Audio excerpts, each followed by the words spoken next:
दुकानदार एक के बाद एक साड़ियां खोल खोल कर दिखा रहा था, पर वैशाली जी की नजर लाल साड़ी पर अटक गई थी। लाल रंग की जमीन पर सुनहरी जरी से बेल बूटे का काम हो रखा था। ऐसी साड़ी जो किसी भी स्त्री का मन मोह ले। कपड़ा इतना हल्का जैसे कुछ पहना ही ना हो। माँ की नजरें उस साड़ी पर अटके देख छोटी बेटी कायरा बोली, अरे भैया, यह क्या डार्क कलर दिखा रहे हो? मम्मी की शादी की गोल्डन जुबली है। कुछ सोबर और एलिगेंट दिखाएं जो मम्मी पर इस उम्र में खूब फबे। बहू माही बोली, मम्मी को तो ग्रे क्रीम शेड बेहद पसंद है। ऐसा ही कुछ दिखाएं जो मम्मी पर खिले। वैशाली जी बोलना चाहती थी कि वह अपने सारे शौक इस वर्षगांठ पर पूरे करना चाहती हैं, अपने मन के सारे अरमान निकालना चाहती हैं, लेकिन बहू और बेटी का व्यवहार देख बोल नहीं पाई। अपनी बात अपने मन के किसी कोने में ही दफन कर दी। वैशाली जी और पराग जी की 50 साल पहले शादी हुई थी। तब तो उनके पास ना इतने पैसे थे और ना ही इतनी सुविधा थी। वैशाली जी ने शादी में चटकरानी रंग का आर्टिफिशियल सिल्क का लहंगा पहना था। उस लहंगे का रंग और काम उन्हें बिल्कुल नहीं सुहाया था, लेकिन उन्हें वही पहनना पड़ा था। 50 साल पहले कहाँ ब्यूटी पार्लर का चलन था। रिश्तेदार की ही एक औरत ने उनका मेकअप किया था, जिस कारण उनकी ठीक ठाक शक्ल भी हास्यास्पद लग रही थी और उस मेकअप को भी लोगों की बहुत सराहना मिल रही थी। सबके मुंह से यही निकल रहा था, वैशाली देखो कितनी सुंदर दिख रही है। आज जब वैशाली जी किसी की शादी देखती, किसी को दुल्हन बना देखती, तो उनके मन के सोए अरमान जाग जाते हैं। तब वैशाली जी 70 वर्ष की नहीं, बस 20 वर्ष की तरह ही सोचने लगती हैं। दोनों बच्चों की शादी में वैशाली जी की इतनी भागम भाग रही कि वह ठीक से तैयार भी नहीं हो पाई थी। पूरे घर, पूरी शादी की जिम्मेदारी उन्हीं के कंधों पर थी। अपने बच्चों को जन्म दिया, अच्छी परवरिश दी, उनकी शादी ब्याह किए, अपनी तो उन्हें होश ही नहीं थी। लेकिन अब जब 10 दिन बाद वैशाली जी और पराग जी की गोल्डन जुबली है, दोनों बच्चे अब अच्छे से सेटल हैं और यह बच्चों का ही आइडिया था कि गोल्डन जुबली को धूमधाम से मनाया जाए। यह सुनते ही वैशाली जी ने अंदर तभी इच्छाओं को मानो पंख लग गए हों। वो एक पल में ही आसमान में उड़ने लगी। तैयारी जोर शोर पर थी। आज जब वो खुद के लिए कपड़े देखने निकली, तो भी हर बार की तरह आज भी उनकी इच्छाओं के पंख उम्र के तले दबा दिए गए। वैशाली जी के सामने दुकानदार ने क्रीम, वाइट, ग्रे, पीच रंग की साड़ियों का अंबार लगा दिया था, पर वैशाली जी को तो एक भी साड़ी जच नहीं रही थी। उनका मन उसी साड़ी पर अटका था जिसे बहू और बेटी ने उम्र का ताना दे उसे हाथ से छुड़ा दिया। उनका पूरा मूड चौपट हो गया था। ना जाने क्यों माही और कायरा बरबस उन्हें उनकी उम्र का एहसास दिलाने पर तुली रहती हैं। हाँ, वह 70 वर्ष की, पर इस दिल का क्या करें जो फिर से एक 20 वर्ष की दुल्हन की तरह सजना चाहता है, अपने सोए अरमान पूरे करना चाहता है, जिन्हें हर बार दबा दिया जाता है। उन्हें कोई भी साड़ी नहीं जची, वह उठकर दुकान से बाहर आ जाती हैं। दुकान से बाहर निकलते हुए वैशाली जी के कानों में बेटी कायरा के शब्द पड़ गए थे, मम्मी को तो ना जाने क्या चाहिए। अरे इस उम्र में कौन इतना चूजी होता है? जो मिले जैसा मिले ले लेना चाहिए।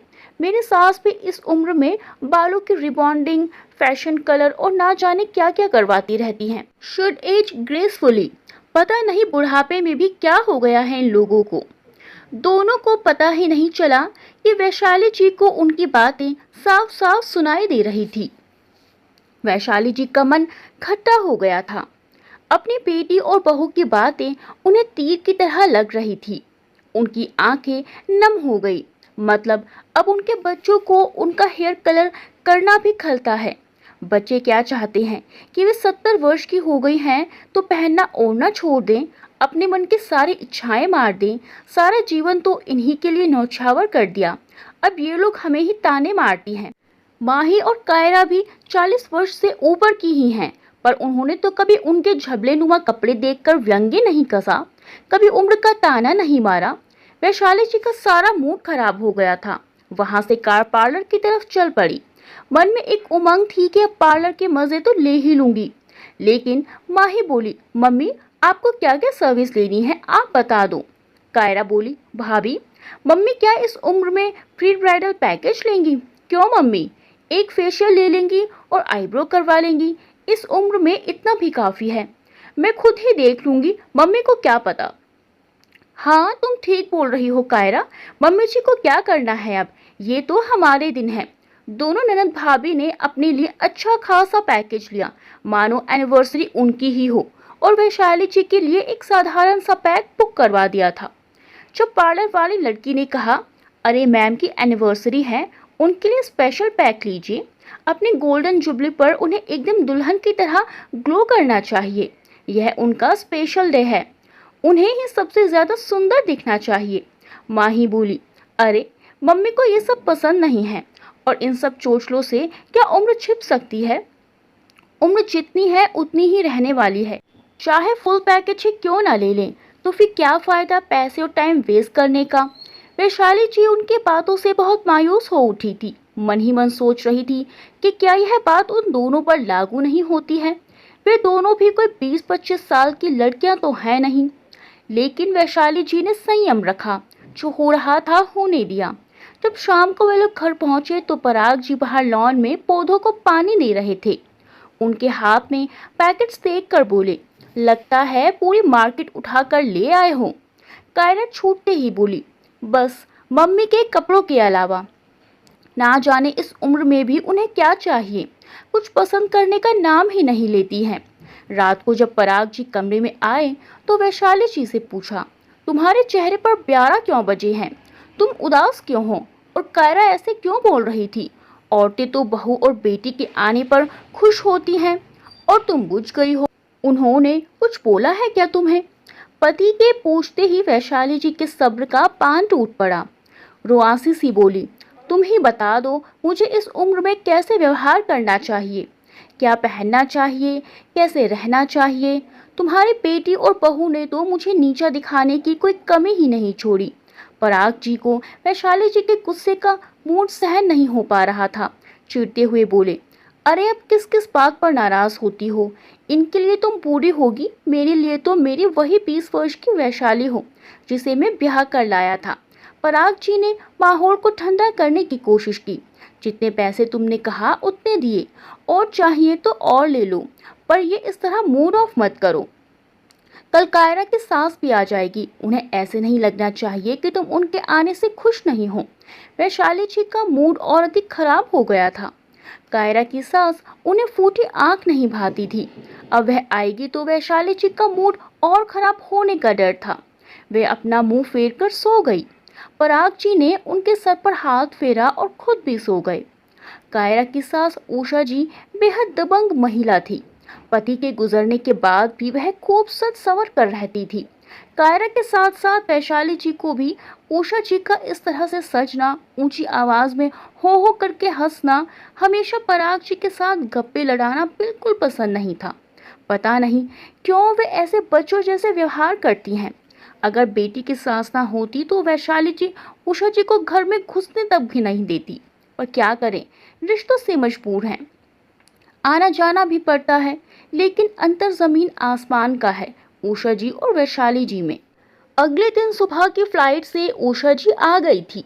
नीली पैंट और लाल रंग की कुर्ती, लाल रंग के लिपस्टिक, केराटिन कराए हुए बाल, सलीके से किए हुए मेकअप के कारण उषा जी अपनी उम्र से 10 साल छोटी लग रही थी। वैशाली जी उन्हें देखकर मन ही मन जन भूल गई थी। उषा जी को ऐसे गेटअप में देख उनका मूड और अधिक खराब हो गया।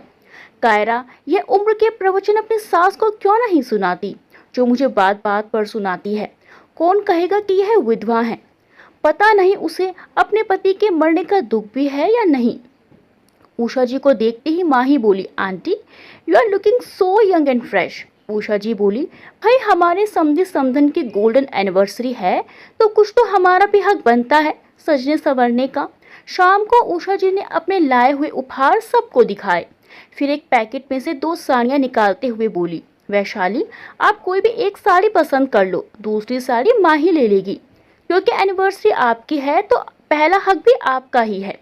वैशाली जी ने अनमने ढंग से पैकेट खोला तो एक हरे रंग की और एक लाल रंग की साड़ी थी।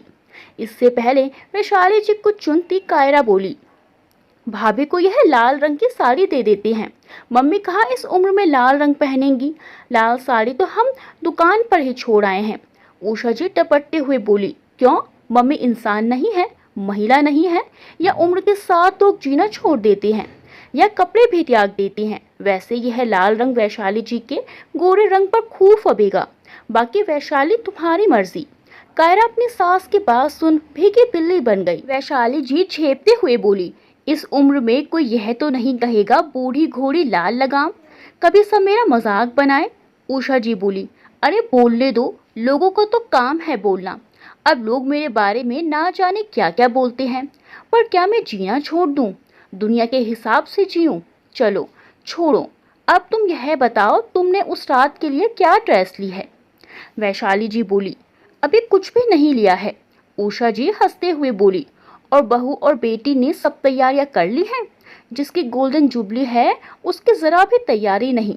अरे तुम्हें तो सबसे पहले तैयारी करनी चाहिए थी। चलो कोई नहीं, मैं आ गई हूं ना, कल सुबह तुम और मैं चलेंगे, माही और कायरा घर देख लेंगी। माही बोली, पर मम्मी के बिना हम घर कैसे संभालेंगे, मम्मी को ही सब पता है। उषा जी बोली, समझ लो अब वह सास नहीं, माँ नहीं, होने वाली दुल्हन है। उसे कुछ दिनों के लिए घर की जिम्मेदारियों से मुक्त कर दो, ये उसका दिन है, उसे खूब मन की करने दो। वैसे अब तुम दोनों के बच्चे भी जवान हो गए हैं, कब तक तुम दोनों बच्ची बनी रहोगी? घर संभालते हुए तुम्हें भी काफी साल हो चुके हैं, घर में रहना और घर देखना अच्छे से। माही और कायरा उषा जी के तंज पर चिढ़ गई थी, पर क्या कर सकती थी। उषा जी इतनी दबंग थी कि उनके सामने बोलने की हिम्मत नहीं थी। वैशाली जी को ना जाने क्यों इस बार उषा जी बड़ी अपनी सी लग रही थी। उनकी बातों में अपनापन था, एक बहन नजर आ रही थी। अगले दिन उषा जी और वैशाली जी ने खूब सारी शॉपिंग की। आज वैशाली जी को कोई उनकी उम्र की याद दिलाने वाला नहीं था। वैशाली जी ने वही लाल रंग की साड़ी खरीदी जिस पर उनका दिल अटका था, और फिर उषा जी के कहने पर मैचिंग ज्वेलरी भी ली। आज वैशाली जी की इच्छाएं पंख लगाकर आसमान में उड़ रही थी। आज ताने मारने वाली बहू बेटी नहीं, साथ देने वाली एक दोस्त और बहन साथ थी। पार्लर जाकर उषा जी ने अपना और वैशाली जी का ब्यूटी पैकेज लिया। फिर दोनों ने बॉडी स्पा लिया, खूब आनंद लिया। और फिर उषा जी के कहने पर वैशाली जी ने अपने बाल भी कटवा लिए थे। अब वैशाली जी भी उषा जी की तरह एक दबंग महिला नजर आ रही थी। दोनों ने लंच किया, और जब शाम को उषा जी और वैशाली जी पहुंची तो वैशाली जी का बदला रूप देखकर माही और कायरा हक्की बक्की रह गई थी। उन्हें देख दोनों होश खो बैठी थी, कुछ कहना चाहती, लेकिन आज वैशाली जी का बदला रूप देख बहू और बेटी की भी जबान नहीं खुली। सामने से कुछ कहने की हिम्मत भी नहीं पड़ रही थी, और उनके चेहरे पर दबी दबी हंसी वैशाली जी से छिपी नहीं रही थी। वैशाली जी उषा जी से बोली, बच्चे मन ही मन मुझ पर हंस रहे हैं। उषा जी बोली, कौन हंस रहा है, जरा खुलकर हंसो ना, हमें भी तो पता चले। वैशाली जी में भी अब हिम्मत आ गई थी। जो हमेशा अपनी ख्वाहिशों को मार अपनी बहू और बेटी के ताने सुनती रही, आज खामोश नहीं रही, वे भी बोल पड़ी। अपने माँ बाप के हिसाब से जिंदगी बिताई, फिर पति और अब बच्चों के अनुसार जिंदगी बिताई। क्या बस इसी उम्मीद के साथ दुनिया से चले जाएंगे कि हमारे भी दिन आएंगे? वो दिन ऐसे कब आएंगे जब तक भगवान को प्यारे हो जाएंगे। हम 70 के हैं तो क्या हुआ, पर दिल तो बच्चा है, उसका क्या करें? उनकी बातें सुन माही और कायरा का सर शर्म से झुक गए। उषा जी ने पूछा, क्यों वैशाली, क्या आज तुम्हें अच्छा नहीं लगा? वैशाली जी बोली, बहुत अच्छा लगा, तभी तो आज इतनी पावर आ गई है मुझ पे। दोनों हंसने लगी। रात में पराग जी बोले, वैशाली तुम आज सच में बहुत अच्छी लग रही हो, कटे हुए बाल बहुत सूट कर रहे हैं तुम पर। तुम्हें इस तरह से देखने की तो कब की तमन्ना थी मेरी। अच्छा जी, तो फिर कभी बोले क्यों नहीं? वैशाली जी ने पराग जी की तरफ देखते हुए पूछा तो पराग जी बोले, बस सोचा कि तुम खुद ही इन सब की आदी नहीं हो तो मैं क्या करूं बोलकर। वैशाली जी ने उन्हें मुंह चिढ़ाया और लेट गई। पराग जी हंसने लगे। अगले दिन फिर से वैशाली जी और उषा जी शॉपिंग के लिए निकल पड़ी। वैशाली जी ने कभी भी उषा जी को करीब से नहीं देखा था। अब जितना वह उषा जी को समझती उतना ही उनके लिए सम्मान बढ़ रहा था। आखिरकार वैशाली जी ने बोल ही दिया, उषा जी मैं आपको बहुत गलत समझती थी। उषा जी बोली, जानती हूँ सब यही सोचते हैं कि एक विधवा होकर क्यों इतना सजती संवरती है, क्यों इस उम्र में भी एक्सपेरिमेंट करती रहती है। पर वैशाली जी, यह दिल कभी उम्र की सुनता है? अगर पति नहीं है, मेरे बच्चे बड़े हैं, तो मैं क्या जीना छोड़ दूं? क्या मुझे अपने तरीके से जीवन गुजारने का कोई हक नहीं है? मेरा दिल तो हमेशा से ही बच्चा था और रहेगा भी। मुझसे नहीं रहा जाता है हर पल ऐसे कैद होकर, या हर पल बस तन्हा टेंशन में। भगवान ने जीवन दिया है, उसे भरपूर आनंद के साथ जीना चाहिए, ना कि घुट घुट कर। उषा जी की बातें वैशाली जी को अंदर तक सुकून दे जाती थी। उषा जी बहुत अधिक सकारात्मक सोच वाली महिला थी। अब वैशाली जी ने उन्हें खुलकर जाना कि एक महिला का भी अपना एक वजूद, अपना एक अस्तित्व होता है। वैशाली जी को भी उषा जी के उत्साह की छूट लग गई थी। अब कायरा और माही ने भी वैशाली जी को उम्र के ताने देना छोड़ दिए थे। उन्हें भी ये बात समझ आ गई थी कि वे भी इसी पड़ाव पर कदम रखे हुए हैं। आज वैशाली जी की शादी की गोल्डन एनिवर्सरी थी। लाल साड़ी कटे बालों में वह एक अलग ही अवतार में नजर आ रही थी। वैशाली जी को इतने कॉम्प्लीमेंट्स मिले जितने उन्हें अपनी शादी पर भी नहीं मिले थे। हर एक व्यक्ति बस उन्हीं की प्रशंसा करने में लगा हुआ था। आज उन्हें खुद पर गर्व भी महसूस हो रहा था। वह इतनी अधिक खुश थी कि मानो आज मैं 50 साल पहले वाली दुल्हन हूँ। तब मेरे मन की नहीं हुई थी, आज मेरे मन की हो रही है। पराग जी अपनी पत्नी को देख बड़े खुश हो रहे थे। डिनर के बाद कपल डांस का प्रोग्राम था। बच्चों के डांस करने के बाद जब वैशाली जी और पराग जी डांस फ्लोर पर आए, तो उन्होंने भी पुराने गानों पर जी भर कर डांस किया। उषा जी ने भी महफिल को जमाने में कोई कसर नहीं छोड़ी। उषा जी तो पहले ही इतनी मनमौजी थी, उन्होंने पार्टी में सबका मनोरंजन किया हुआ था।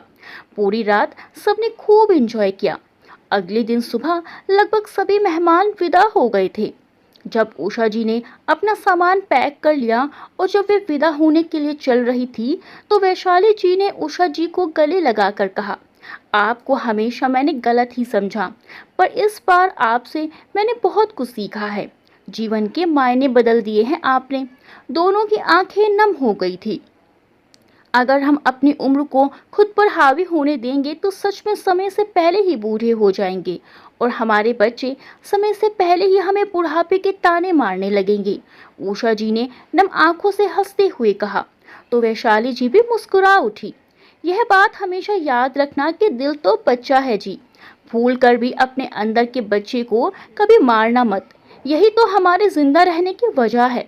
नहीं तो जीवन में इतने कष्ट हैं, अगर हिम्मत से काम ना किया जाए तो इंसान उम्र से पहले बूढ़ा होकर चल बसे।